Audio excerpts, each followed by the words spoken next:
Adma Namaste, and welcome to the third session of studying the book Man Visible and Invisible.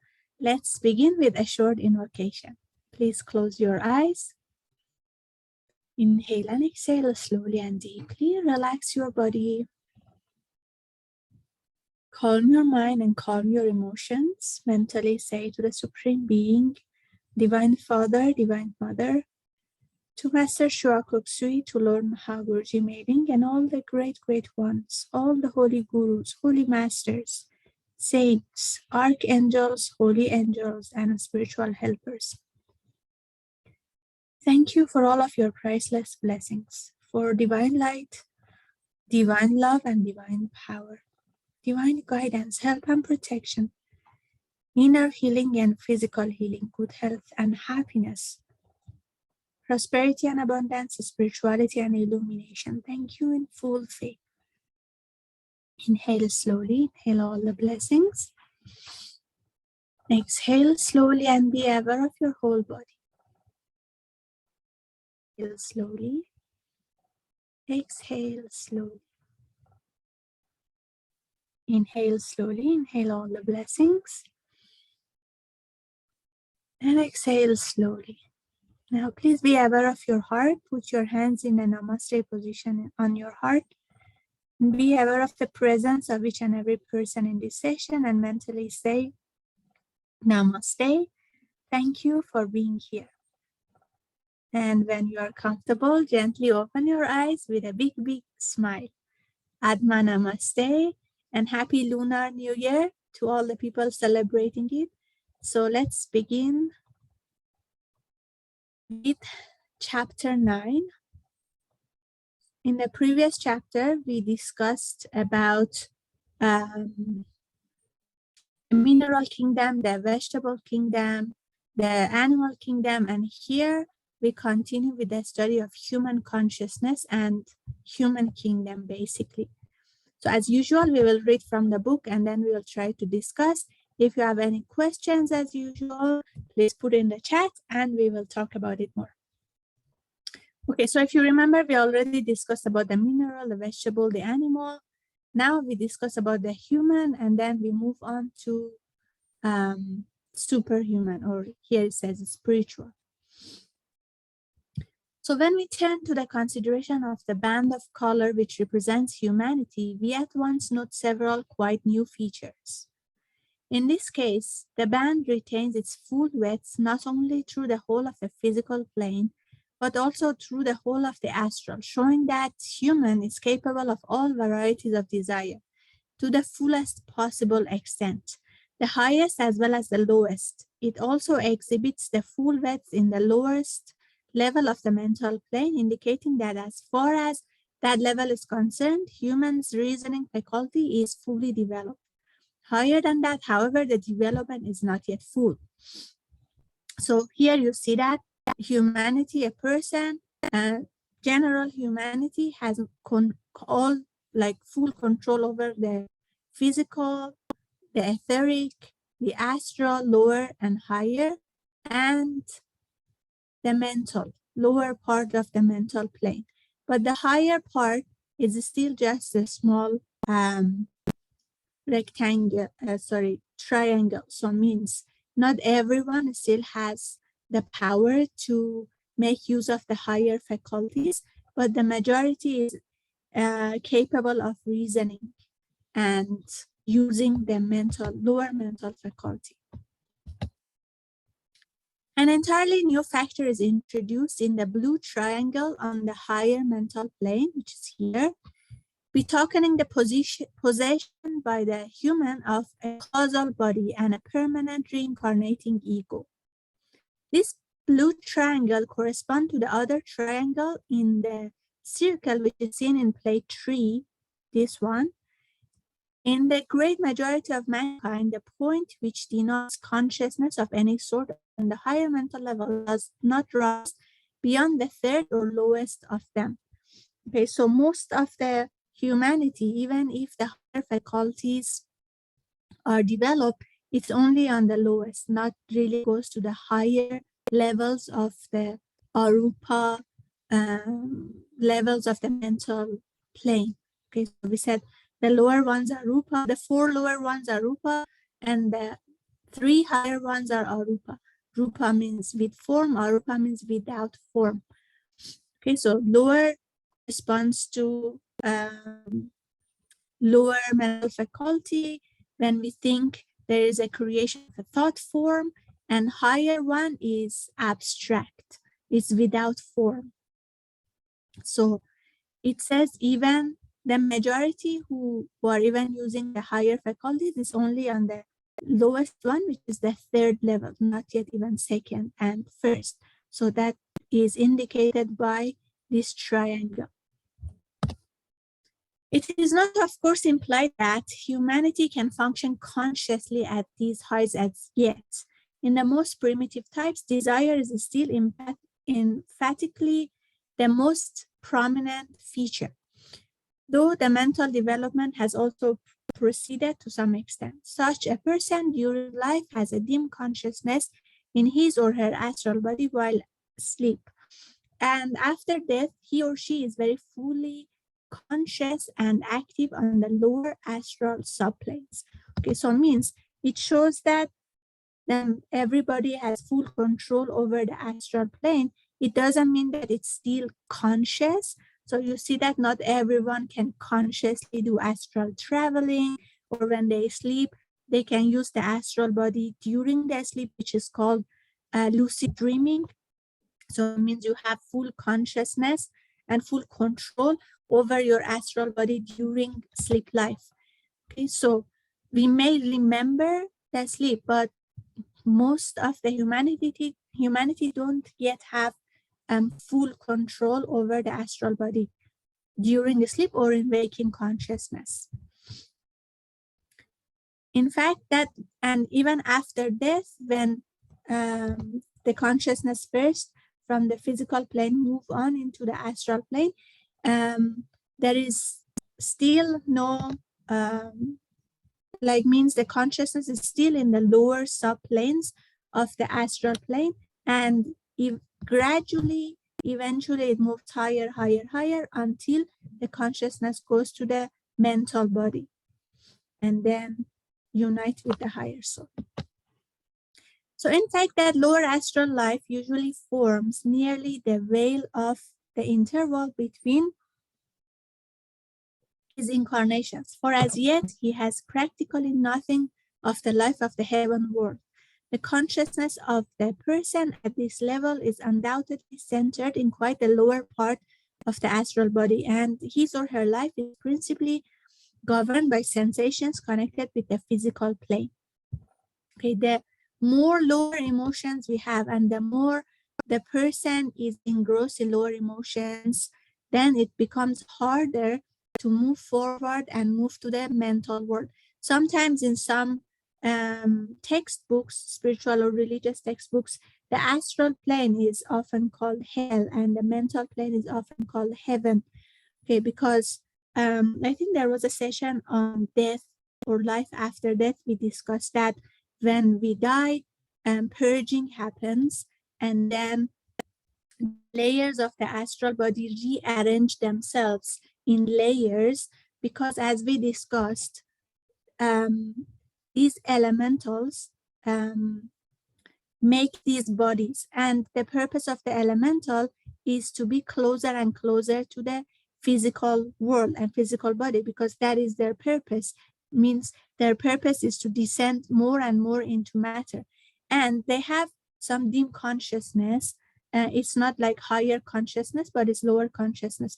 So naturally they know that in order to stay longer, they have to put the most coarsest level or lowest level in the surface, so means in the outer surface, because that is harder and grosser and stronger in that sense.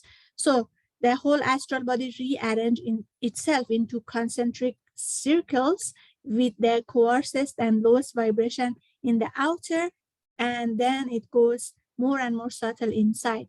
It's like if you have a city, and this city in ancient days, the city would be targeted by I don't know, enemies, and then the enemies wanted to conquer the city. Imagine the city is like a circle.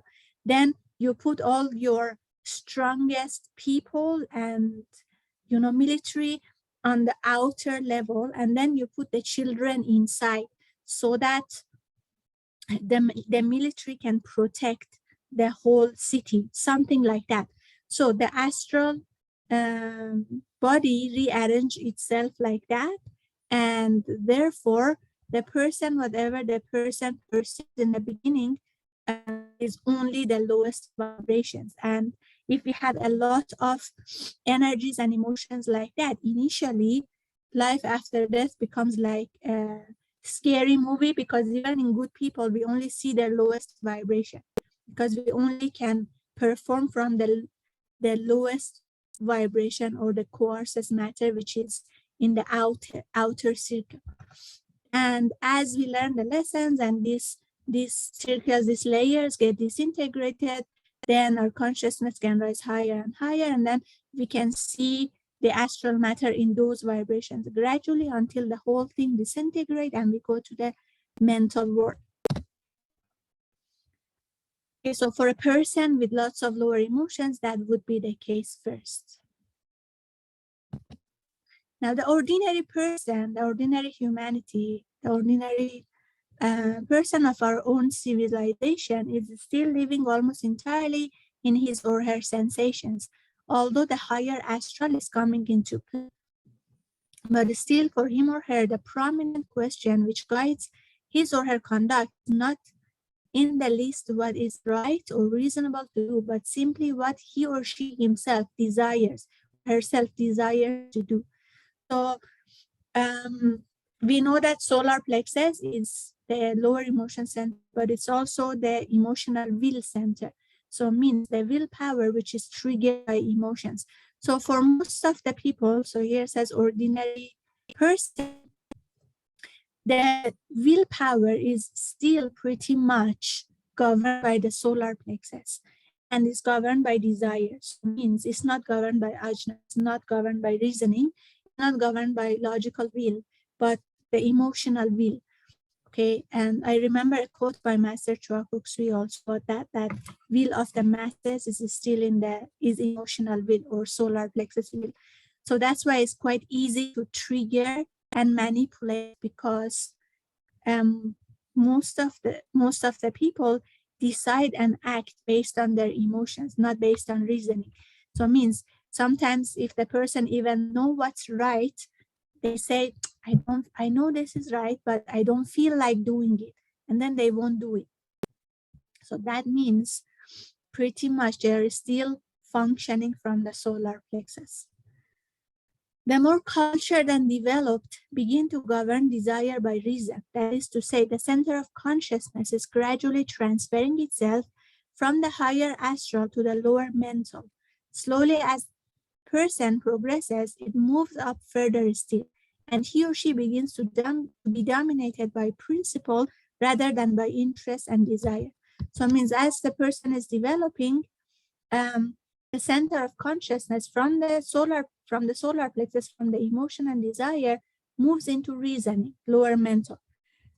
So when that happens, the person's attitude changes, and what actually guides and leads their actions would be what is right to do, okay, what is proper to do, not what the person thinks. So for example, the person may say, it's not what I want to do, but it's what needs to be done, what is right to do. And then the person follows that. Now, to be able to use these different bodies as definite vehicles in which the soul can consciously function is another and still greater development. So now what we are talking about is how or what the person receives or perceives. For example, how the person behaves. Is it mostly emotional or is it now mental? Now, whether the person is able to use these bodies consciously is another thing, and that still needs greater development. Okay, so means you have seen so many people in the spiritual path, and they are quite good people. They do character building, and you see many of them, they don't behave selfishly anymore, and just based on desire, they try to think, they try to be more logical, be more, how to say, think for the benefit of humanity, but they may not yet be able to do astral traveling or to consciously use the astral body to experience things during night, to have lucid dreaming, and so on, because that needs still a greater development. Any fairly advanced and cultured person has consciousness fully developed in the astral body and is perfectly capable of employing it as a vehicle if he or she were only in the habit of doing so. But to do this, a definite effort would be necessary. The enormous majority of people know nothing at all about the astral body or its uses, and so naturally make no effort of any kind. Okay, so means even if our consciousness is already being more centered in the mental body, and we have a lot of higher emotions and not really lower emotions, to make use of the astral body, we need to put effort, because that is a skill to learn. We need to know, we need to get familiar with it and know how to use it. Okay, so it says that is for more advanced and cultured people who know about all these spiritual topics. For enormous majority of people, they don't even know about the existence of the etheric body, the astral body, the mental body. So naturally, they don't even do any effort to learn how to make use of it. Now, they have behind them the tradition of the immemorial custom of a long series of lives in which the astral faculties have not been used. For these faculties have been gradually and slowly growing inside the shell, somewhat as a chicken grows inside the egg. The shell is composed of the great mass of self-centered thought, in which the ordinary person is so hopelessly entombed. Whatever may have been the thoughts chiefly engaging his or her mind during the day, he or she usually continues them when falling asleep, and is thus surrounded by so dense a wall of his or her own making that he or she practically knows nothing of what is going on outside. Okay, so for most people, all these thoughts and emotions in the astral body, when the person is asleep, because it surrounds the person, continues to happen. Now, there is a session on lucid dreaming in Beyond the Mind. If you are more interested to know about the dream life and all of these different types of dreams, you can try to register for that session. It's, I think, a 2-hour session or something. So there is more study and more information there. But here, so there we discuss about different types of dreams. For example, one of the dream is thought form dreams or etheric dreams. So means when the person sleeps, the brain continues to receive information from the thought form surrounding the aura, and therefore whatever has been experienced during the day continues somehow to be experienced during sleep. So some of these very chaotic dreams that we may have at night could be the result of that. And then another higher level dream is astral dream, is when the person is consciously actually experiencing the astral world. But for most people, that is not possible because they don't even know this astral world exists. And they are only limited to their own system and whatever thoughts and emotions which is stored in that system. Okay, we still have higher levels of dreams, like those are called soul dreams, but the discussion is in that session. So occasionally, but very rarely, some violent impact from without or some strong desire of his or her own from within may tear aside this curtain of mist for the moment and permit him or her to receive some definite impression. But even then, the fog closes in again almost immediately, and he or she dreams on observantly as before. It is obvious that this shell may be broken in various ways. Okay, so sometimes even it says that even people who are not able to or capable of doing lucid dreaming or consciously use the astral body to experience the astral world during the dream, the sleep life, they also have experienced such a dream when the dreamer is conscious that he or she is dreaming and is able to change whatever is being experienced. So that happens to everyone at some point also. That could be because of some violent impact from without or some very strong desire from inside.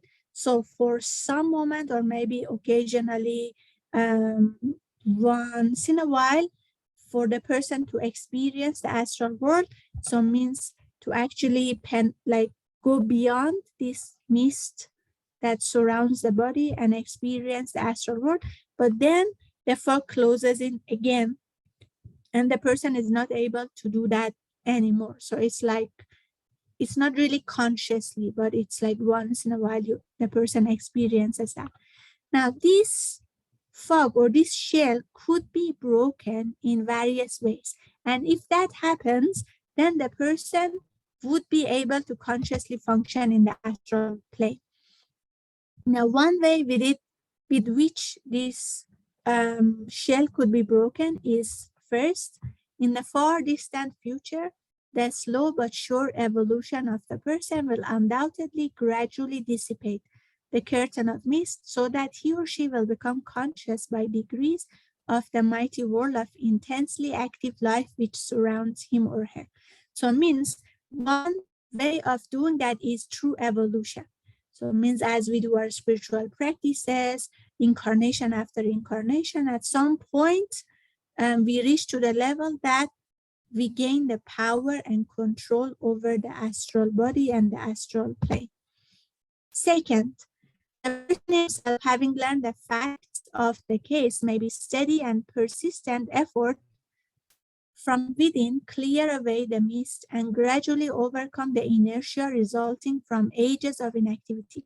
This is, of course, merely the hastening of the natural process and will be in no way harmful in the person's development in proceeding with equal rapidity along other lines. But if he or she should gain this awakening without having attained at the same time the strength, knowledge, and moral development which would naturally have preceded it, he or she would be liable to the double danger of misusing such powers, as he or she might acquire, and of being overwhelmed by fear in the presence of forces which he or she could neither understand nor control. So the previous one was through this process of evolution naturally. Second one is through certain techniques, we can accelerate this process and we can gain control. I remember before joining pranic healing, I learned a certain class about same topics, and there were some techniques with which you can try to get awakened in the astral body and do astral travel. And I remember initially I was really afraid of doing it because my body was starting to hear certain buzzing sound and like shake a bit. It was a bit scary. So, and it says it's possible through practice to gain that power, but we need to make sure that we have knowledge, we have proper character building, we have strength, we have moral development, not to misuse, because using this power, many people can misuse the power, okay, and gain information about the other people without their permission and so on, because you can just astrally travel to their houses, to their home, and gain the information that you want. Okay, so one thing is to have proper character building, not to misuse it. And second thing is to have moral strength, to have strength, not to have fear, because in the astral world you may see so many things and certain, for example, the emotions, the thoughts translate into certain forms. And if the person doesn't have enough knowledge, seeing such forms, seeing other beings in the astral world, the person may become, scared, something like that. Third, it may happen that some accident or some unlawful use of magical ceremonies may surround the veil that it may never be wholly closed. And then the person is left in the terrible condition so well described by Madame Blavatsky in her story of a bewitched life. So there are some ceremonies, magical ceremonies, and so on, with which the person gains control to do astral traveling and to experience the astral world, but it's not advisable because once that veil is broken, it's not possible to close it back.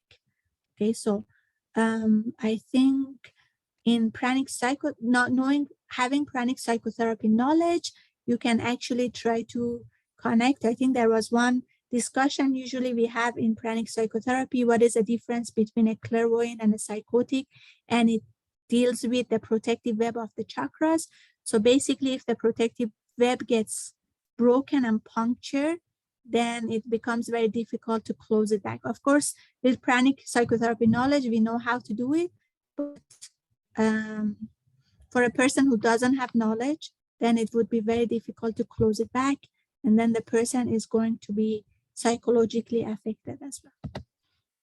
Fourth, some friend who knows the person thoroughly and believes him or her capable of facing the dangers of the astral plane and doing good unselfish work there may act upon this cloud shell from without and rouse the person to definite action. Okay, now, if you joined our study of invisible helpers, I think it was two books before this, we discussed about how to become an invisible helper towards the end. And then we discussed also the requirements that the person should have before they start to do some service in the astral world and become an invisible helper. So if a person who is already conscious in that astral plane and is advanced, if that friend knows that, for example, this soul, this person has proper knowledge, skills, strength, moral values, character building to be able to do such work, helping other people and other beings from the astral world, they may try to awaken the person and in the astral world. But they need to first make sure that the person will not use the power selfishly, and the person has the strength not to get scared or misuse the power. So naturally, the person who does this undertakes a very serious responsibility towards the person whom he or she thus arouses. The elder worker assumes this responsibility only when, by long and intimate acquaintance, he or she has become reasonably certain that the younger possesses in some measure all the qualifications mentioned in chapter 19 of Invisible Helpers. Okay, so if you have done this study of Invisible Helpers book with us, you know that in this chapter we discussed about the qualifications that a person should develop before they can join the band of Invisible Helpers. Okay, so if one of the elders, one of the elder workers, one of the advanced souls know that a certain person has all those qualifications, then they may, from without, arouse this quality and help the person to become conscious in the astral world. But the need of helpers is so great that every aspirant may be absolutely certain that there will not be a day's delay in arousing him or her as soon as he or she is seen to be ready. Meantime, any who feel themselves overlooked have always the resource of adopting the second method to which I referred above. But before doing so, they would be well advised to assure themselves absolutely and beyond any possibility of doubt that they possess the requisite development along other lines, as otherwise their fall will be speedy and certain. Okay, so the book says, don't be sure that if because we need a lot of invisible helpers. The humanity needs a lot of help. The whole world needs a lot of help. So these helpers, they don't delay any day. If they notice one person has all the qualifications and is capable of joining the band, they will try to awaken the person. But if you think you have been overlooked, you have those qualifications and you have been overlooked, then you can try to use certain techniques as discussed in the second method, means with you learning certain techniques to do it yourself consciously. You can do that. But the book says, please, before doing that, make sure you have all those qualifications mentioned in the book Invisible Helpers, because if you get awakened without proper purification and character building, then you may even fall deeper behind. But a great deal of work may be done and constantly is done short of this full awakening. A person who falls asleep each night with the definite intention in his or her mind of doing a certain piece of work will assuredly go and attempt to carry out his or her intention as soon as he or she is free from his or her physical body.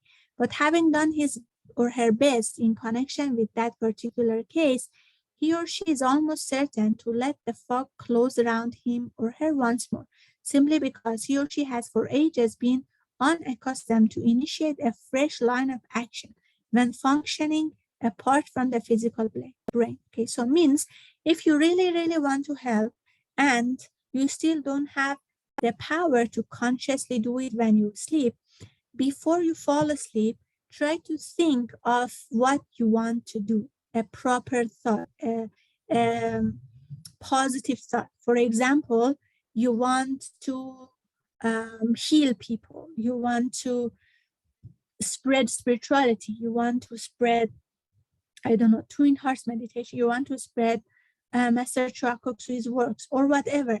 You know someone who is in need of healing or I don't know, counseling or so on.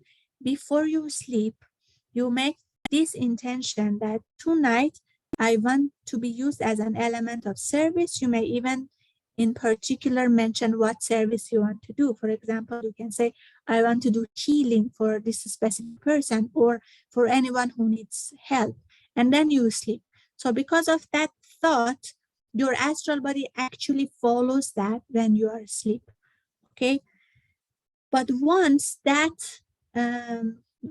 task, that mission finishes, because we are not yet capable of consciously working the astral body, the rest of the sleep will continue as it was before. So that's why here it says, then the fog closed around him or her once more. Okay, but sometimes when you think of that thought, the whole sleep life that night may just continue towards those lines. Okay, but once, if the mission gets accomplished, then we continue our normal sleep life. Okay, but still, this is a good thing to do. I remember hearing this from one of the masters, that what you can do is one night, make yourself available as an instrument of service. Second night, you can request or you can make an invocation and request to learn, so that one night you can generate good karma by helping other people. The second night, you can actually learn from the masters, from the teachers. Sometimes you may find yourself going to a library and reading books, or attending a retreat, or attending one spiritual teacher's workshops, and so on, and learn. So alternately, we can help others and we can even grow spiritually when we are sleeping. Many make a practice of thus ensuring that they may perform at least one helpful action each night. Okay, this depends on the last thought in our head. So we need to make an intention what we want to do. And of course, in many cases, the action is such as to occupy the whole of the time spent in sleep, so that they are practically exerting themselves to the fullest extent possible for them. Okay, so most of the time, when you create a certain intention, for example, I want to be an element of service, to do healing for people in need, your whole sleep life, you may be doing that. But let's say you make an intention, I want to do healing for that specific person tonight, then you sleep, so your astral body will go to the person and you do healing for the person. Let's say another 1 hour, 2 hour, that mission is accomplished, then you continue your normal sleep.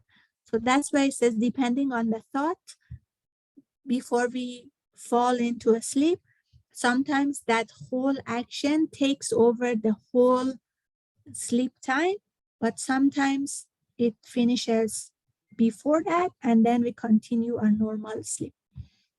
We should also remember that it is by no means only during sleep that we can give effective help.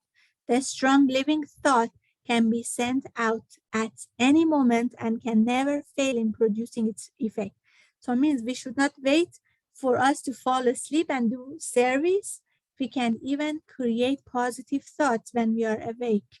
Okay, like Twin Hearts meditation is one of the acts of service. When we sit for meditation, we visualize the whole planet Earth, and then we consciously send a lot of good thoughts and bless every person, every being. So that is already an act of service, consciously doing when we are awake. Okay, so that concludes chapter 9. Now, chapter 10 is about the third outpouring. So if you remember, in the previous session, we discussed about the first outpouring, which created the whole solar system, and it creates all these planes, physical, emotional, mental, and so on. Second outpouring led to the creation of the kingdoms, elemental kingdoms, the mineral, the vegetable, animal, human, animal. And the third outpouring is when individualization happens, and from animal kingdom, we become individualized soul and become human and gain a causal body.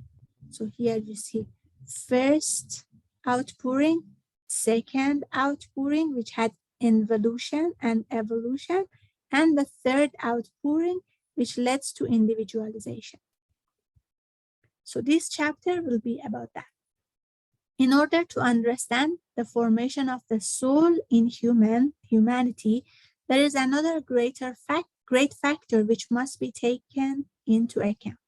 This is the third outpouring of the divine life, which comes from the first aspect of the Logos and makes within each person that distinctive spirit of the man which goes upward, in contradistinction to the spirit of the beast which goes downward, which being interpreted means that while the soul of the animal pours back after the death of the body into the group soul or block to which it belongs, the divine spirit in person cannot so fall back again, but rises ever onward and upward towards the divinity from which it came.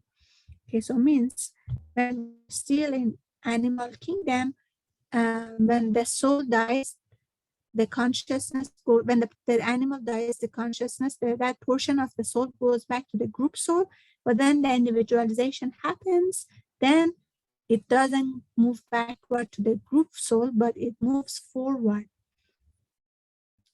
and unites with the higher soul. So each person has one, each incarnated soul will have one higher soul. First outpouring from the third aspect, second outpouring from the second aspect, and the third outpouring from the first aspect of the Logos. So this third wave of life is represented by the band on the right in plate 3, and it will be noticed that in this case, the outpouring does not become darker or more materialized as it proceeds. it appears to be unable of itself to descend lower than the Buddhic plane.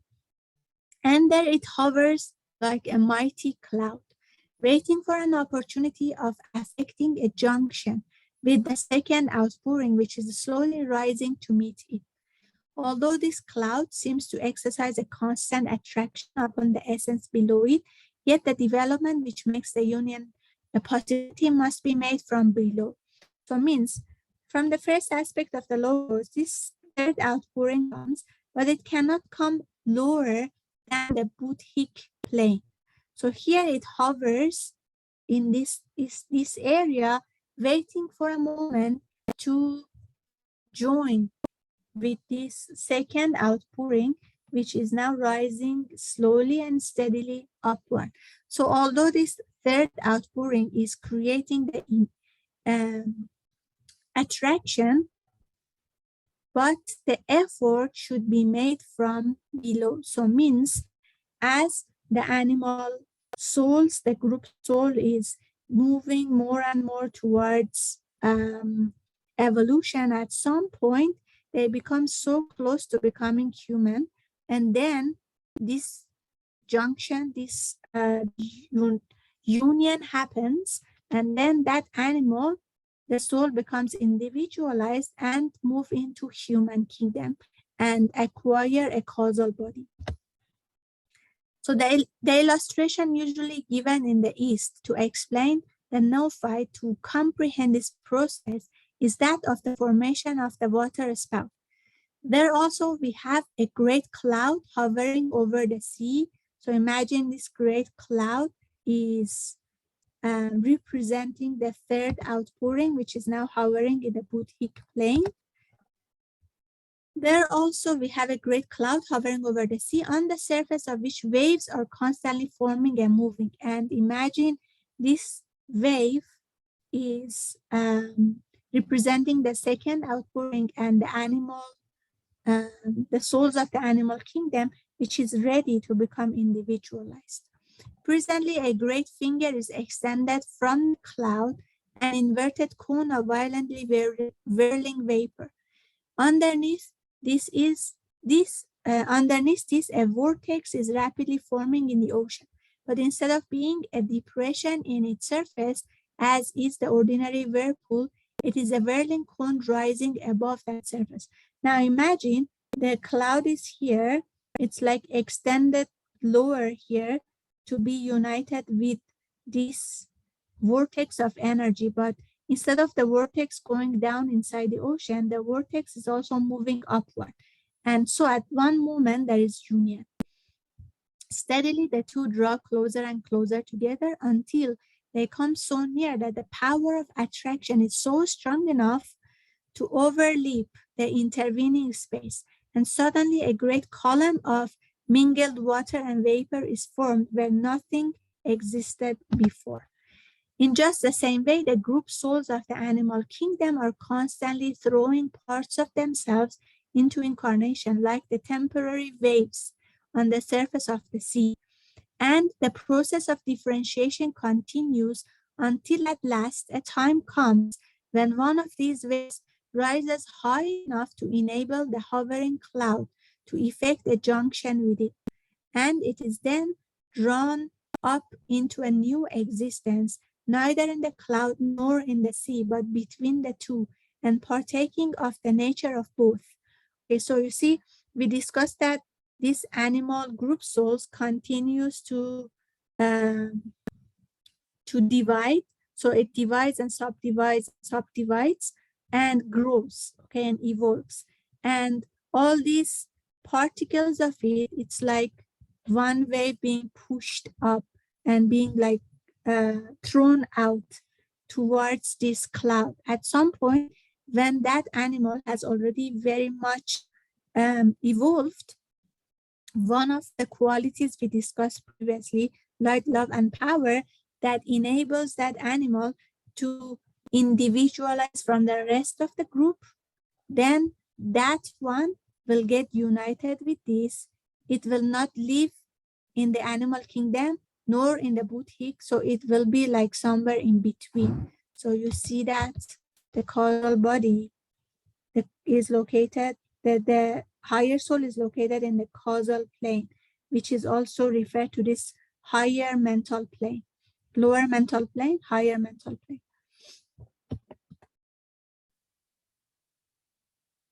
Thus, it is separated from the group soul of which it has formed a part and falls back again into the sea no more.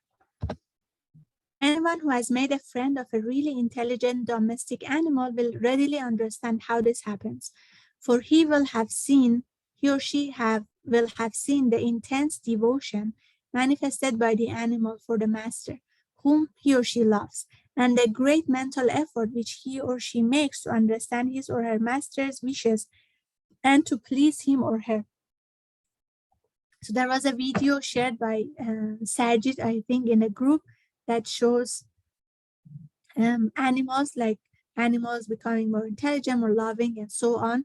So for people who have these domestic animals, pets, dogs, cats, at some point you see how devotional they become or how intelligent, how loving, and it shows that they sometimes create certain qualities that that we don't even sometimes see in the human. So that shows that that animal is ready to join the human kingdom.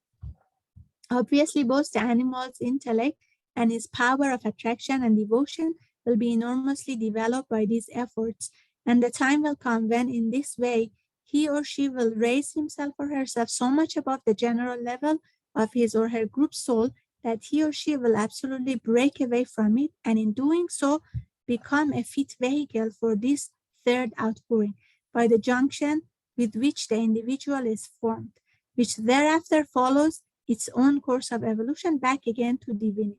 So it means once individualization happens, the soul of that animal will not go back to the group soul anymore, but become an individualized soul with one higher soul for itself.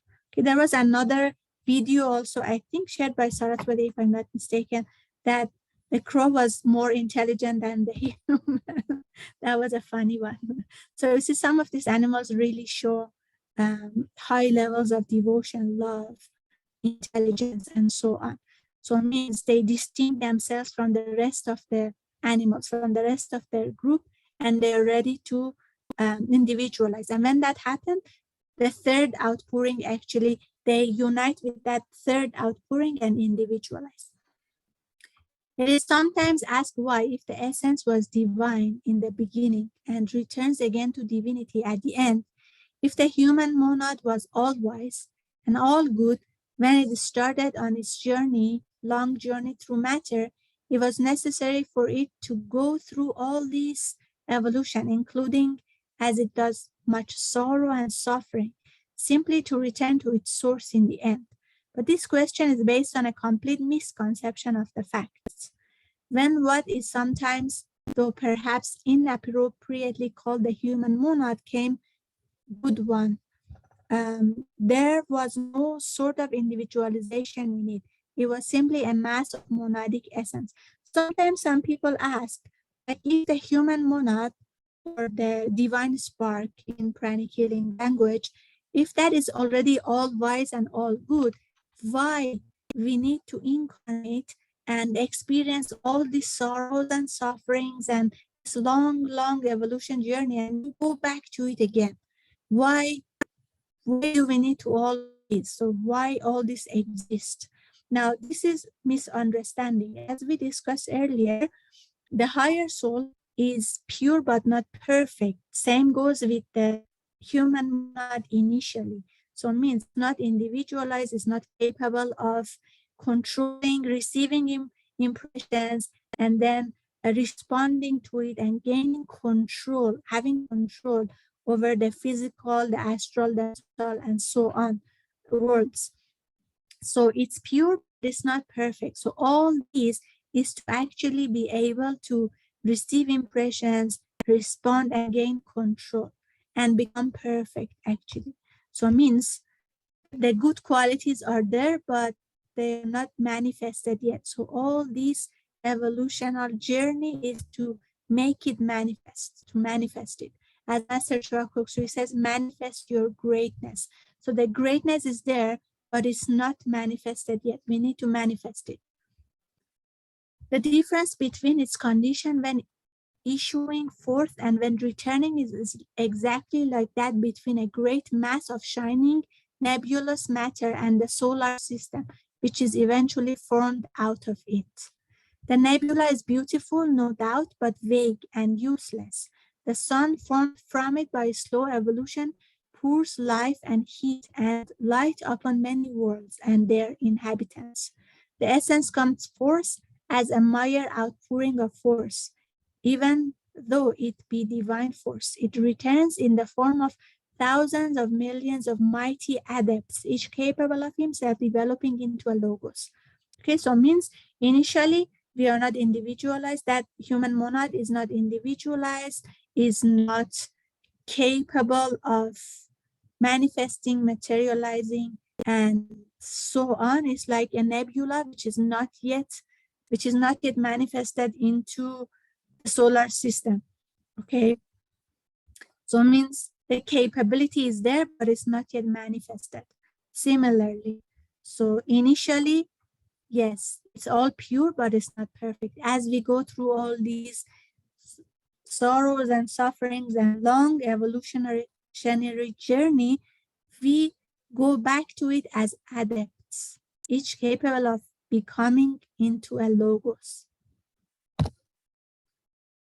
Now, there is one point in connection with the junction which we have been trying to describe, which requires further explanation.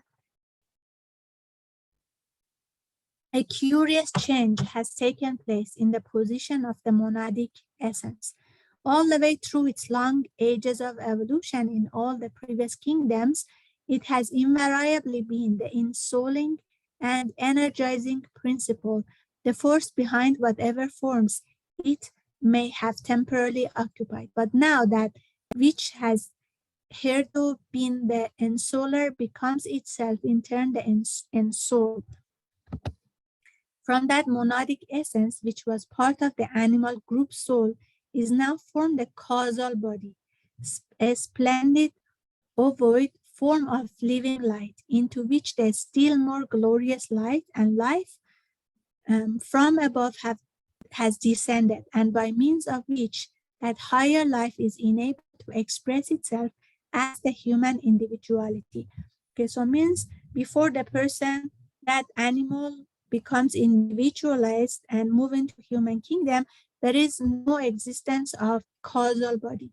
And when that individualization happens, then a causal body is formed.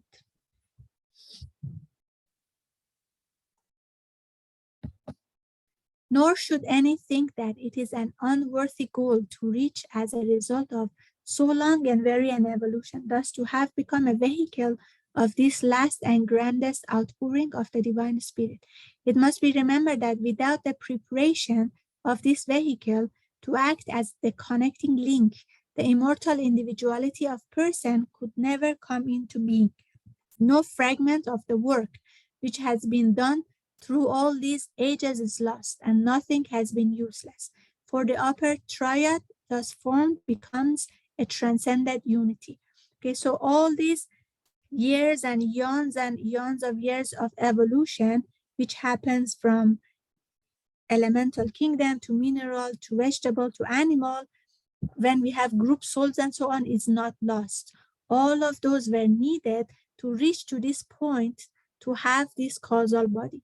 And the causal body will be unique and one for each person, for each human soul, and it remains until all the lessons that has been learned, all the karma is neutralized, and the person has achieved illumination, so that the person that doesn't need to incarnate anymore.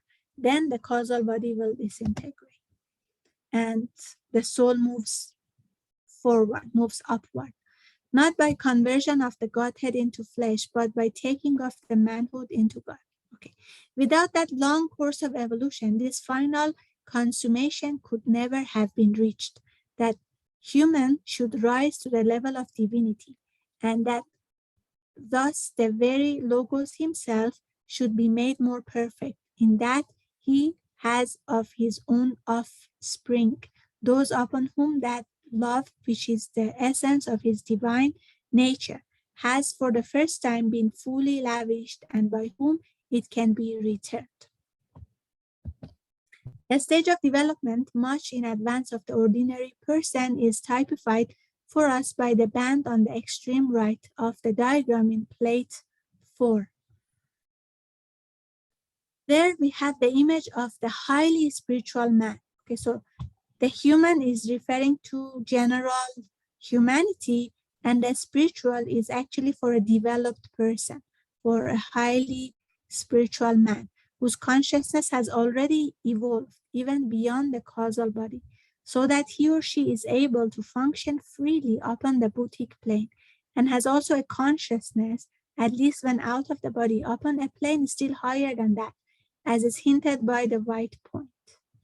Okay, so you see, already can function in the Buddhic plane and even higher than that.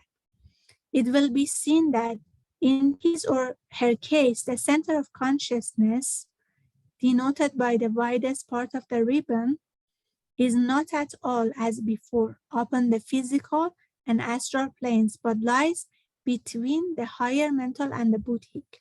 Okay, so means the center of consciousness, so here is the center of consciousness was physical and etheric, and here still physical, etheric, a bit astral. Here lower astral, and then as the person develops goes to higher astral and lower mental. So here it's higher mental and Buddhic. The center of consciousness is already moved upward here. The higher mental and the higher astral are in him much more developed than their lower parts, and although he or she still retains his or her physical body, as is shown by the fact that the lower point of the band still reaches the lowest physical limit, yet this only a point, which means that he or she holds this physical form merely for the convenience of working in it, and not in any way because his or her thoughts and desires are fixed there. He or she has long ago transcended all karma which could bind him or her to incarnation. So it means this spiritual person doesn't need to incarnate anymore. So that's why you see this physical part has become very small. It's like a point. It's like a very narrow triangle. But it means that the person is keeping it because of service. They don't need to incarnate to learn lessons, but they incarnate because they want to help the humanity move forward. Okay, so many of these spiritual teachers, like Master Chua Kok Sui, for example, who incarnate, is not because of learning lessons, it's because of helping the humanity to move forward. So that's why when they incarnate, it's like, if you read the book, The Origin of Modern Pranic Healing and Arhatic Yoga, there it explains that for these spiritual people, when they incarnate, it's like when you go to university, master's degree, PhD, you take a thesis, and then you have to work on the thesis and submit. So each of them has a spiritual thesis. For example, one of the parts of his Master Chua Kok Sui's spiritual thesis was to make healing with no touch, so means energy healing, develop it and make it popular. So for example, that was one. Then another was Kriya Shakti, another was Arhatic Yoga. So all of these were like his spiritual thesis. So he had to work on them and make sure they work, and then start teaching them and then popularize them, something like that. So means when they incarnate, it's for the benefit of others. They have already learned what they had to learn before, and now they only incarnate because they want to teach this and they want to guide and help the humanity to also move forward. So if this person, this kind of person, he or she now takes upon himself or herself the vehicles of the lower planes, it is simply in order that through them, he or she may be able to work for the good of humanity and to pour out at these levels influence which otherwise could not descend. For the vibrations of certain types of the divine force are in themselves too fine to be appropriated by the grosser essence of these lower planes. But if they descend to them through the channel of one whose vehicle at these levels are perfectly pure, then they can be appreciated even down here, and so their work may be done. Okay, so sometimes they incarnate themselves, sometimes they work through other instruments. Okay, so that's why when you start to do service, we always say we are just an instrument. And it's true, because when we make ourselves available as an instrument, the higher beings will work through us. Okay, because sometimes it's like a sacrifice. It's very hard to come down and incarnate physically for higher beings in that level down here. So sometimes it's easier to work through the vehicles of others as instruments. But sometimes it's necessary for them also to incarnate. So when this causal body is newly formed, it is transparent yet iridescent, like a gigantic soap bubble. When viewed by the higher clairvoyant side, that is to say, when examined at its own level by one who has fully developed the faculties of his or her causal body, for it is only to such side that it would be visible at all. Okay, so initially, when this causal body is just developed, it looks transparent. There is no colors in it yet. It's like a gigantic soap bubble. And only clairvoyants, very highly advanced clairvoyants, can see the causal body. So it means they had to actually fully develop the faculties of their causal body to be able to look at other people's causal body. But at this stage, it also resembles the soap bubble in being almost empty in appearance. For the divine force, which is really contained within it, has as yet had no time to develop its latent qualities, but learning to vibrate in response to impacts from without. And consequently, there is little color. So it means when the causal body is just created, means the animal soul has just been individualized, it looks like a giant soap bubble and it's empty. There is no color in it because that soul has not yet had the chance to incarnate and to experience the world and actually develop qualities, good qualities in that causal body. What little there is comes because certain qualities have been already evolved within the group soul, of which that causal body previously formed a part, and it is in process of communicating these to the force within, so that there is already a certain vibration at the rates corresponding to these, and consequently faint indications of these rates of vibrations are even now observable within the form as dawning glimpse of color. So it means there is some color in it, which is the result of the qualities that that group soul developed when that being was still an animal connected with the group soul, but it's very vague and not really observable. Now, plate 5 will give us some idea of its appearance at or soon after this stage, and it may be taken to represent the causal body of the primitive man. Okay, so causal body of primitive man, some colors is there, but not really much. The gray shading at the left side of this illustration must not be taken as meaning any quality in the body. In fact, it is not really present in it at all, but is introduced by the artist simply to give the effect of rotundity to the bubble. Okay, so this color of brownish gray that you see, it doesn't mean that this color exists, but just because of showing the bubble, so it's like if it is put white, maybe it makes it difficult for the observer to understand, but it's just represent here to mention that there is nothing here. So only this little bit of colors that you see exist in the causal body, and that those are the qualities which were developed by the group soul. But although that person now possesses a causal body, he or she is very far from being sufficiently conscious to receive or respond to impressions at that level. Since the appointed method for the evolution of his or her latent qualities is, as has been said, by means of impacts from without, it is obviously necessary that he or she should descend far enough to meet such impact as can affect him or her. Therefore, it is that the method of progress destined for him or her is that by reincarnation.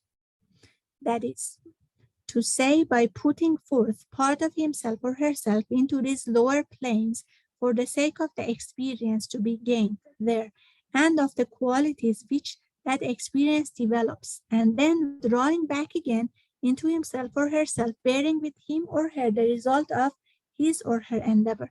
So means this is now empty. One way to gain more impact is to put a portion of itself into an incarnated soul, experience the lower worlds, which is the physical, the astral, the mental, receive impression from without, learn how to respond to it, gain all this knowledge, skills, and learning, and then bring it back to the causal body and help to develop the causal body. So it's like a certain company. For example, imagine a certain company in a certain country.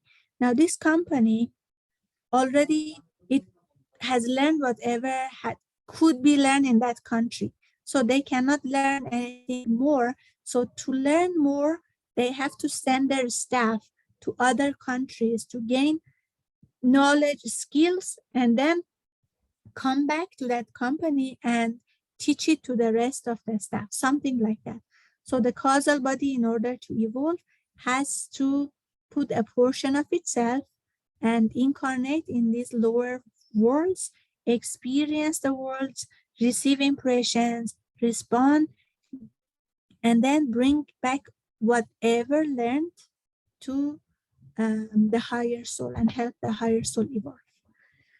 Indeed, this putting forth of a part of himself or herself into incarnation may be not inaptly linked to an investment he or she expects, if all goes well, to reclaim not only the whole of his or her capital, but also a considerable amount of interest.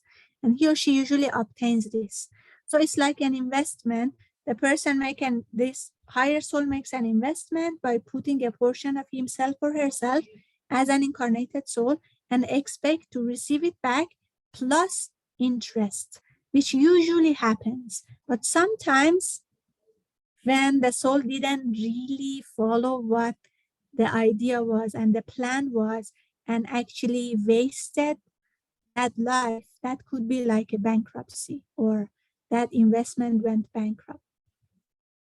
And I think in the book Causal Body, there was one whole chapter about, or more chapters about this topic. If you want more information, you can go back and study the book again. But as with other investments, there is occasionally an opportunity of loss as well as of gain, for it is possible that some portion of that which he or she puts down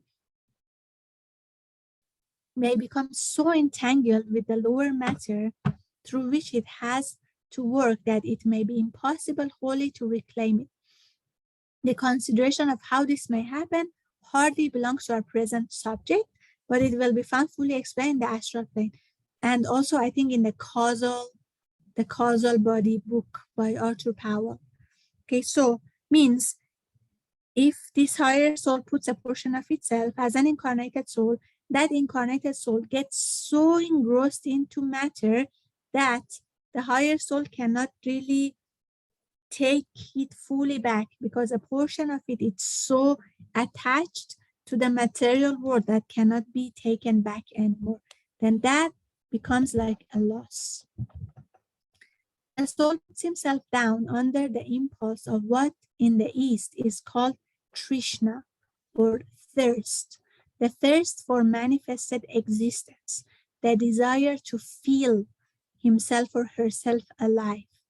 he or she plunges about in the sea of matter. He or she strengthens self by selfishness and shows himself or herself to astral vision under the very unlovely guise depicted in plate 7. Very gradually, he or she learns that there is a higher evolution and that the strong shell of selfishness, which was necessary for the formation of a powerful center, becomes a hindrance to the growth of that center after it has once been formed, and so must be broken up and thrown aside, just as scaffolding must be removed when the building is finished, though it was necessary during its erection. So means initially, you see, to be able to do all this or to move forward in all this evolution, develop a causal body and continue as a human soul, we need selfishness. So we become individualized. Previously we were like a group soul. And then we learn how to become more and more individualized. So basically it's like focusing on self. So it means selfishness in that stage is necessary for evolution initially to get individualized and continue the journey as one higher soul, one incarnated soul, something like that, with the causal body. Then after we continue moving forward, selfishness becomes a problem. Okay. And then we need to go beyond that and again unite with everyone. We still have our individuality, but we also feel oneness with all. So initially, we are in group soul, then we individualize because of selfishness, and that is necessary for evolution. And then we go back again to oneness, something like that. But that is necessary. And why we incarnate, that is because of, in East is called Trishna or thirst, to be manifested, which is again links to this selfishness in the beginning. And then as we grow further, that selfishness becomes also a challenge in evolution. Then we have to move beyond that and become selfless and then unite with all again. Slowly, through many incarnations, his or her astral presentment develops from that of plate 7 to that of plate 10, and later still of that of plate 23. We will see all these images later on. Okay, so now this shows mental body of a primitive person, and this shows astral body of a primitive person. So all these images will come shortly. We shall try to follow this evolution and illustrate it as at its different stages. Okay, so these are the images. Mental body of the average man, astral body of the average man, sudden rush of affection. So it's in general, it's like this. We will discuss about it shortly after. And once a certain intense emotion comes, the whole astral body changes into representation of that thought or emotion first. And once that normalizes, goes back to this general with an effect of this.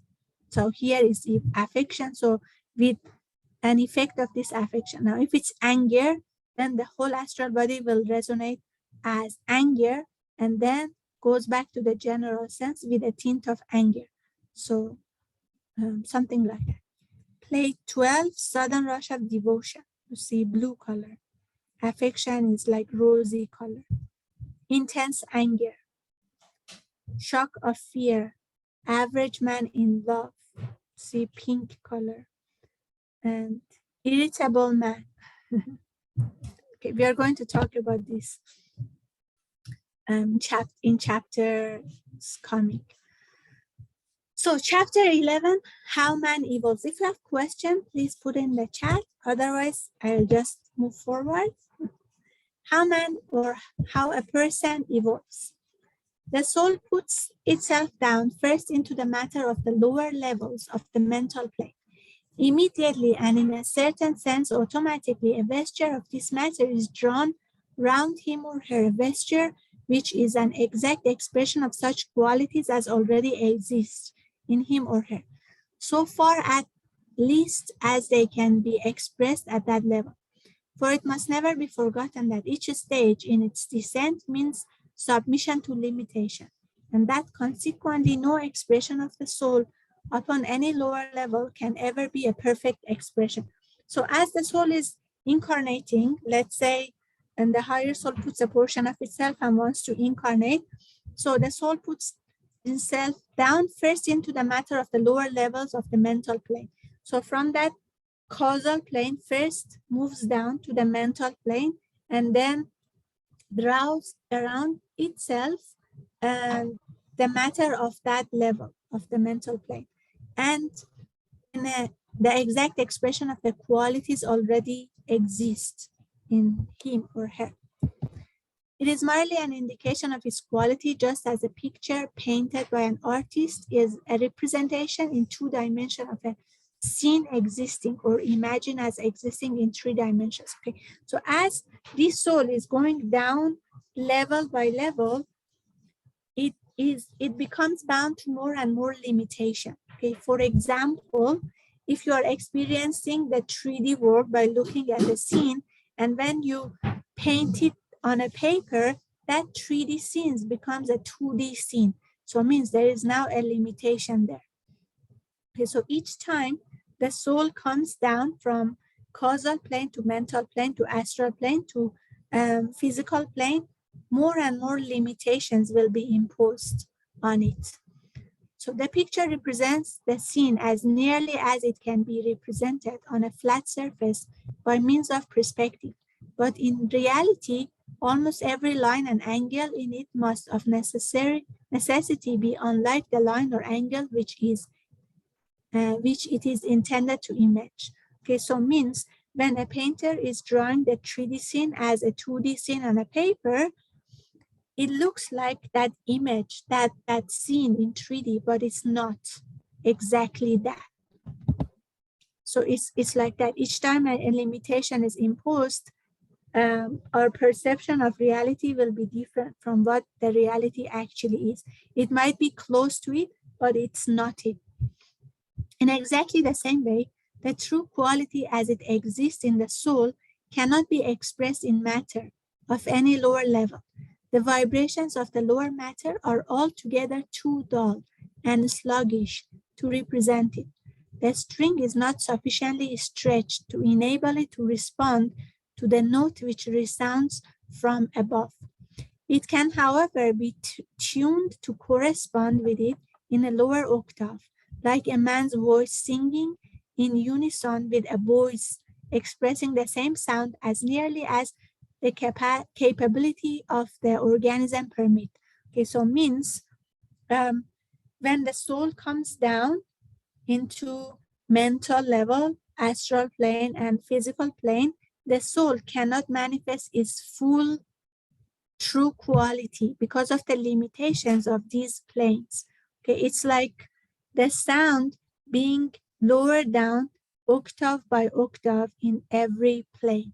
So as though a boy is singing in the same note with a person, with an adult, so they are singing like each other, the same notes, but different octaves, because the limitations of the boy's body doesn't allow to sing in the same octaves as the adult, something like that.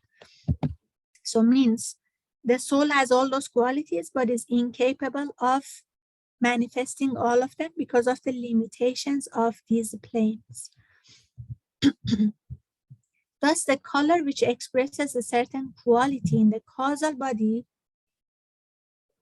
will express it also in the mind body and even in the astral body. But the color will be less delicate, less luminous, and ethereal as we descend. So means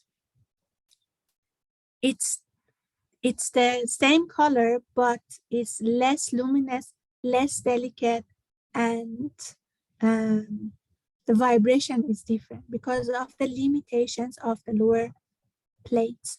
The difference between these octaves of color is very far greater than can be in any way represented upon paper or canvas. We can endeavor to image it only by stages or qualities, for even the next octave above the physical is entirely beyond the conception of our mind, as long as it works under the limitation of the physical brain. So you see here colors have been shown in the mental body, in the astral body.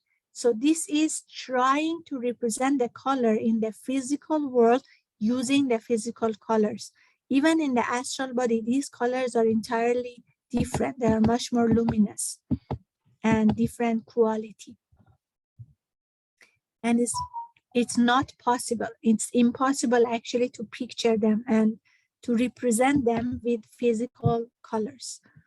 The lowest astral colors may be thought of as dark and coarse, and they certainly are, so as compared to the higher and purer hues. But at least they are luminous in their coarseness. They are not so much dark color in our ordinary sense of the word as dimly glowing fire. So it means when we say negative emotions create dark colors, it's very different from our concept of dark in the physical world. Okay, they are coarse, but they are still luminous in their coarseness. They are like a dimly glowing fire. At each stage, as we ascend, we shall find that while the higher matter exhibits as splendid power of expression of the nobler qualities, it gradually loses the power to express some which are lower. The peculiarly unpleasant hue which represents coarse sensuality in the astral body is quite incapable of reproducing itself in the mental matter. Okay, so means some of these lower vibrations cannot go to higher levels. Okay, for example, if a person has a lot of feelings of coarse sensuality in the astral body, this cannot reach the mental body. The thought could be in the mental body, but this emotion is only represented in the astral body. And that thought could not go later to the causal body. So means when the soul put a portion of itself and becomes an incarnated soul with all these vehicles of physical body, etheric body, emotional body, mental body, experiences the world. Let's say the person generates some good thoughts and a lot of negative thoughts, for example, and emotions, expresses a lot of character flaws. When the person dies, these character flaws cannot reach the soul. So it means these character flaws will not contaminate the higher soul. So for higher soul, the lessons we learn, the good qualities we develop, they appear, how can I say, let's say in computer language, let's say 1 means a quality received, 0 means no quality. Okay, now let's say this person experienced some good emotions and thoughts, developed certain good qualities. Those went to the higher soul as, let's say, 1. And then the person had lots of lower emotions and unwholesome actions. All of those to the higher soul as 0. So it means for higher soul, when the person had good qualities, there is gain. And when the person had negative qualities, there is nothing. So it means no gain. But all these lower qualities will not contaminate the soul because they cannot go higher than the astral body or the mental body, depending on the thoughts and emotions. Okay, I hope I could be able to explain what it means here. So it may be objected that this surely should not be so, as a man may undoubtedly have a sensual thought, but this idea does not seem accurately to represent the facts. A person may form a mental image which evokes sensual feeling in him or her, but the thought and the image will express themselves in the astral matter and not in the mental. So means all those sensual feelings will not reach to the mental world. There might be a mental image that leads to the creation of those feelings, but those feelings only remain in the astral plane and does not move and affect the mental plane. Now, it will leave a very definite impression of its peculiar hue upon the astral body, but in the mental body, it will intensify the colors which represent its concomitant mental evils, selfishness, conceit, and deception. So you see, certain vibrations can only exist in certain planes, and lower vibrations cannot go to higher planes. These in their turn will find no expression whatever in the resplendent glory of the causal body, but every intensification of them in the lower vehicle, every indulgence in them down here tends somewhat to dim the luminosity of the colors, representing the development of the opposite virtues in that higher existence, which is so much nearer to reality. The process by which the colors are produced works always from below upward. The person feels some impact from without, and in response to it, a wave of emotion of some sort is awakened within him or her. That means that for the moment, while the emotion endures the particular type of vibration which represents it, is predominant in the astral body, as will presently be shown in our illustrations. After a time, the emotion dies down and the color corresponding to it fades away, but not entirely. A certain proportion of the matter of the astral body is normally oscillating at the special rate appropriate to that emotion, and every great outburst of it adds somewhat to this proportion. Okay, so if this is, let's say, the general composition of the astral body of a person, when there is intense anger, the whole astral body changes into an expression of that. And once that emotion calms down, it will go back to this general composition, but leaving traces of anger. Now imagine this person gets angry quite frequently. Then eventually there will be more hues corresponding to that anger in the astral body of the person. Okay, for example, people have within them a certain amount of irritability, which expresses itself in the astral body as a scarlet cloud. When the person manifests that irritability by some special outburst of temper, the whole astral vehicle is temporarily suffused with scarlet. The fit of passion subsides and the scarlet flush dies away, but it has left its traces behind, for there is a slight permanent addition to the size of the scarlet cloud of irascibility, and the whole matter of the astral body is a little more ready than before to respond to the vibration of anger when any opportunity offers. So means once this emotion calms down, the astral body goes back to its general composition with traces of scarlet, which is taken from anger. And if this continues, there will be more vibrations and colors of scarlet in the aura, and makes the person more, more ready to respond to those vibrations. So means it's like accumulates more and more and makes it easier for the person to feel those emotions in different situations. So naturally, exactly the same course is followed in the case of any other emotion, whether it be good or bad, and thus we see the clear manifestation in matter of the moral law, that every time we yield to a passion of any kind, we make it a little more difficult for ourselves to resist its next attack, while every successful effort at its repression makes the next victory a little easier. Okay, so means every time we feel angry, we make it even harder for us to stay calm when we face with similar situation in the future, because we are creating more and more of those hues in our astral body.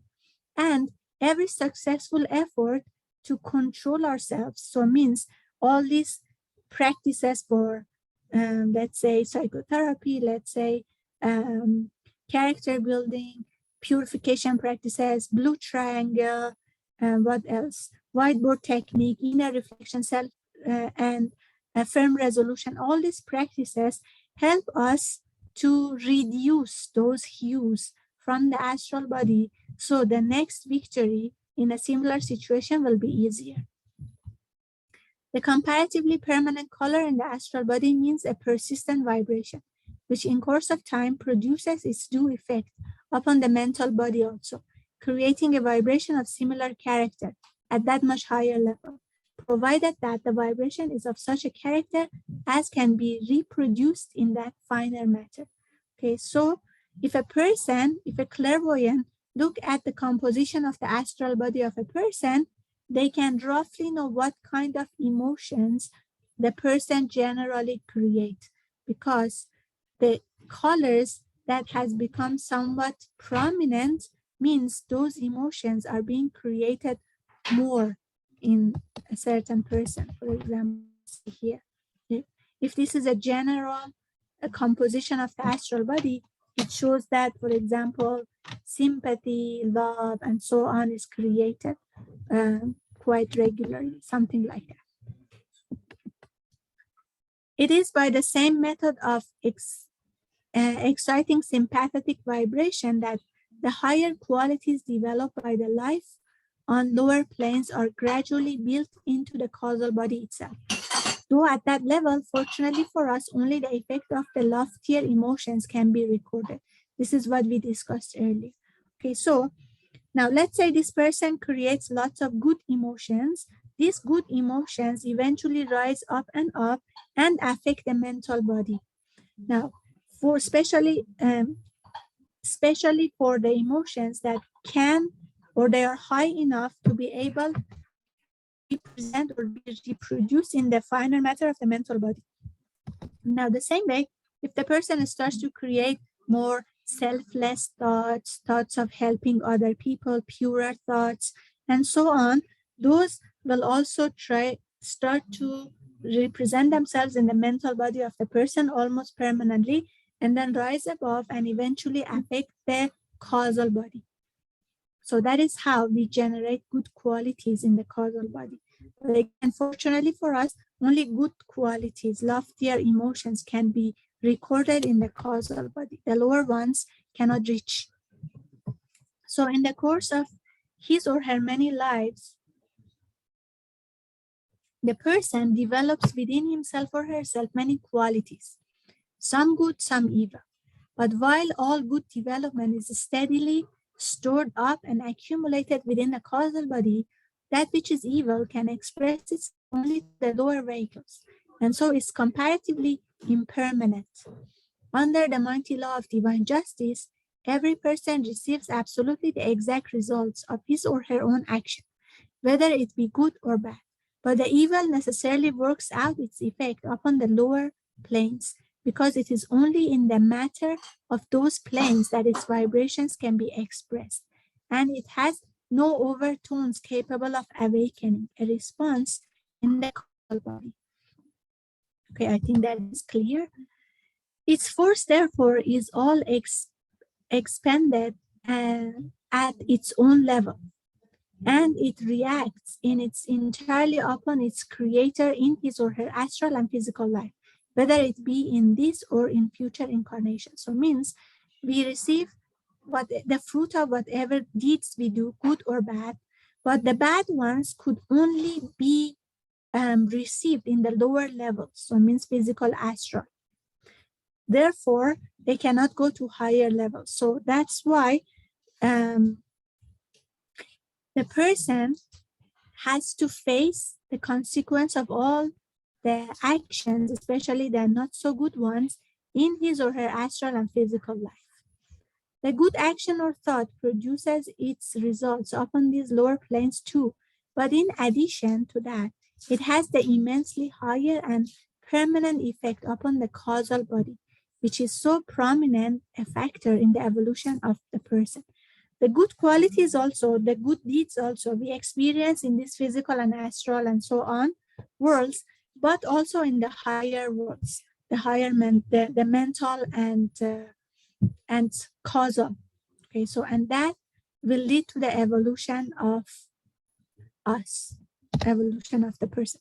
Thus, while all alike produce their result down here and manifest them in the various temporary vehicles, it is the good qualities only which are retained as so much definite gain to the real person, means the higher soul.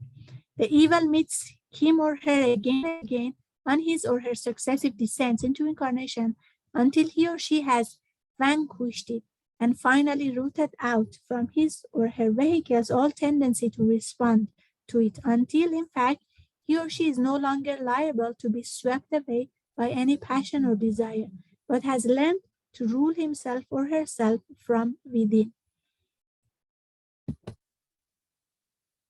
Okay, so that is how we evolve, is by generating or by character building. Okay, so I remember there is this quote by Master Chua Kok-sui, and he says, the soul develops by giving, not by accumulating. So through selfless service, helping other people, character building, we evolve, because those qualities will reach the causal body and affect the higher soul. And that is what we need for evolution. The lower ones, fortunately, only stay in the lower world, lower vehicles, but they don't disappear. We have to face them. We have to, harvest the fruits of our actions, and good and bad, but until the karma neutralizes. But fortunately for us, those negative qualities will not reach to the causal body, because they only, because of the limitation, like, because they are so low vibrations that they cannot raise higher. Okay, and the last chapter to discuss today, which is a short one also, if I'm not mistaken, what his or her bodies show us. Now, this is a study of the vehicles of the person, the astral, mental, causal, and so on. This process of learning is a gradual one, and the earlier manifestations of the undeveloped person upon the lower planes are by no means beautiful to see because of the colors it creates in the vehicles. The primitive person, whose causal body is represented in plate 5, would be likely to possess such a mental body as is shown in plate 6, and an astral body of the type given in plate 7. So if this is the causal body of a primitive person, and this usually is what you see in the mental body and what you see in the astral body. Now, I'd explain what it means. It must be understood that all these bodies occupy the same space and interpenetrate one another, so that in looking clairvoyantly at the primitive man, we should observe his or her physical body surrounded by luminous ovoid mist, but that mist would represent to us the appearance of plate 5, plate 6, and plate 7, according to the type of clairvoyance which we employ. So means when you want to look clairvoyantly, all of these bodies exist simultaneously at the same place around the physical body of the person, and they penetrate one another. So the clairvoyant should know how to focus the attention to look at the astral, to look at the mental, to look at the causal. It's like in scanning. Many of the organs and chakras, especially the internal organs, are very close to each other. But by intending to scan which, we can scan different organs, although they are so close. Similarly, by intending to see which body So a good clairvoyant can actually draw or see each of the bodies separately and draw them as separate bodies. But all of these are actually interpenetrating each other and exist in the same place, just extending beyond one another. So using our own astral sensors, we should see his or her astral body only and should learn from that what passions or emotions or sensations he or she was at the moment experiencing, and to which of these he or she was in the habit of yielding himself or herself frequently. This is the field of the manifestation of desire, the mirror in which every feeling is instantly reflected, in which even every thought which has in it anything that touches the personal self must express itself. From its material, a bodily form is given to the dark elements which humans create and set in motion by evil wishes and malicious feelings. From it also are bodied forth the beneficent elementals called into life by good wishes, gratitude, and love. Okay, so the thought form we create in Sanskrit, they're called kama manas, means combination of thought and emotion matter. So means some of the emotions we create also led to the creation of certain elements. So if they are lower emotions, the book says dark elements. And if they are good emotions, beneficent elementals. So this astral body shows the emotions that we create. Each emotion creates a certain hue in the astral body. So by looking at the astral body, the clairvoyant can know what kind of emotions the person is expressing at the moment and also in general. As might naturally be expected, there is little of permanence about its manifestations, its colors, its brilliance, the rate of its pulsations, are all changing from moment to moment. An outburst of anger will charge the whole astral body with deep red flashes on a black ground. A sudden fright will instantly veil everything in a misty of ghastly livid gray. So fear color creates gray in the astral body. Anger creates out deep red flashes. Nevertheless, there will be moments when even this fluctuating astral vehicle is comparatively at rest, and it will then show a definite group of colors which retain more or less the same arrangement. Okay, so means because we keep feeling different emotions instantly at different moments, this astral body keep changing, the colors and the vibrations and so on keep changing. But when the person is at rest and not really feeling any outburst of emotions, then what we see is actually general composition. So means the colors depends on what kind of emotions the person generally or more prominently feel most of the time. Okay, using our mental sight, it would be the mental body of our primitive friend that we should perceive. So using the astral sight, the clairvoyant can look at the astral body. Using the mental sight, the clairvoyant can look at the mental body. Now, let's say they have looked at a primitive person, so this is what was observed. And it would probably resemble that illustrated in plate 6, which is this one. From this mental body, we are therefore able to deduce what kind of person he or she is and what sort of use he or she has made of his or her life so far in this incarnation. So this shows the composition of thoughts or what kind of thoughts in general the person creates. If we are fortunate enough to be able to apply to the problem the perfect power of vision excited through our causal body, then what we see is the causal body of the primitive person.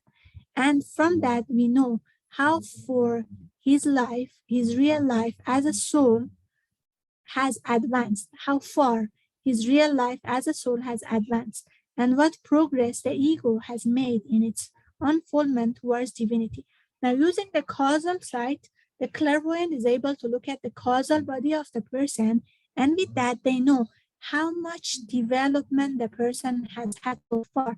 You may be familiar with this topic of young soul or old soul.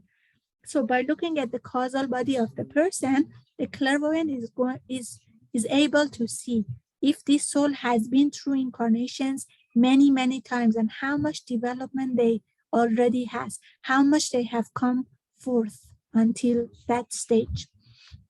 It will be seen that to the trained clairvoyant who is able to employ all these various degrees of sight in turn, the entire life of the person in all its stages lies open like a book. So means the person cannot lie about the development, because for the clairvoyant can see what kind of emotions the person creates in general, what kind of thoughts the person creates in general, and what is the development of the causal body. What he or she truly is seen to be by any unprejudiced spectator. Unprejudiced, I say, because we must never forget that each sees the other through the medium of his or her own vehicles, and so is somewhat in the position of one looking at a landscape through the colored glass. Now, clairvoyant is also very important, the person who looks, because the person is looking through his or her own vehicle. So there may be some degree of mistake, not mistake, but judgment. It's like looking through a colored glass. So the clairvoyant should also make sure that they look without any judgment and preconceived ideas. Even in scanning, we say when you scan, don't have any prejudgments, preconceived ideas, because that may affect your scanning. So in seeing, that should be the case also. Sometimes the own feelings, thoughts, and so on, or energies of the clairvoyant can also affect what they see. So they need to make sure the mind is neutral, the sight is neutral. Okay, and that's it. We finished until the end of chapter 12. And thank you so much for joining. Hope you enjoyed the session as previous ones. And if you have questions, please put in the WhatsApp group. And thank you so much for sharing videos, messages, photos, and so on about the topics that we discuss. And I think those help everybody to understand them more. Sometimes an image, a text, a reflection may also help others also to gain, or how to say, we said sometimes these thoughts or whatever we learn might be still in the mental body, not yet moved to the physical brain to how to say, to receive them and interpret them as ideas and learning. So all these sharings helps also in that process of moving from the mental body to astral body to etheric brain, and then be absorbed by the physical brain. So thank you so much again. If any question, please put in the chat. Yes, to be absorbed. So all those, thank you, Mala. So all these sharings and reflections help us to absorb the teachings and the discussions more and more. So let's finish with a short invocation. Please close your eyes. Inhale and exhale slowly and deeply. Relax your body. Mentally say to the Supreme Being, Divine Father, Divine Mother, and all the great ones, thank you for all of your priceless blessings, for divine light, divine love, and divine power, divine guidance, help, and protection.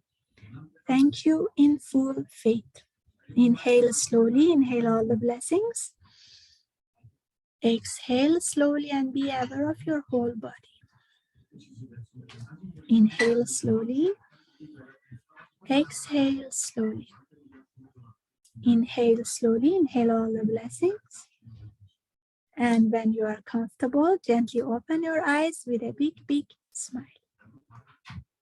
Atma Namaste. Thank you so much. And see you for the next session. Bye.